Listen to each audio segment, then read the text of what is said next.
बैनुल अक़वामी सतह पर रोबोटिक्स मुकाबले में अवार्ड चैंपियन बनी भारत की बेटी इनाया खान अजमेर शरीफ दरगाह में अपनी फैमिली के साथ जियारत करने के लिए पहुंची हैं, जहां उन्होंने सूफी हजरत ख्वाजा मोइनुद्दीन हसन चिश्ती रहमतुल्लाह अलैह की बारगाह में शुक्राने की चादर और फूल पेश किए।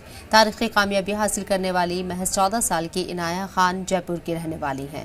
इनाया और उनके रिश्तेदारों को दरगाह में जियारत सैयद आकिफ चिश्ती ने कराई है। इस दौरान उन्होंने दरगाह शरीफ की रस्म रिवायत के मुताबिक ओढ़नी उड़ाकर उनका इस्तकबाल किया और तबर्रुक भी दिया।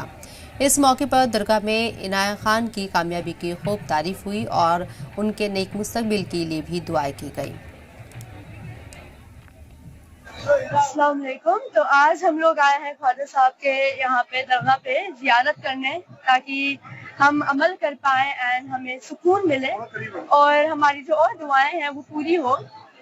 हम जो इस साल वर्ल्ड रोबोफेस्ट चैंपियनशिप में विजेता बने हैं, उस चीज के लिए हम शुक्रिया अदा करने आए हैं और हमारी पूरी फैमिली के साथ यहाँ पे आए हैं। ये चैंपियनशिप में लोग अमेरिका से आए थे, चाइना से आए थे, साउथ कोरिया से आए थे, ताइवान से आए थे, बहुत सारी कंट्रीज थी।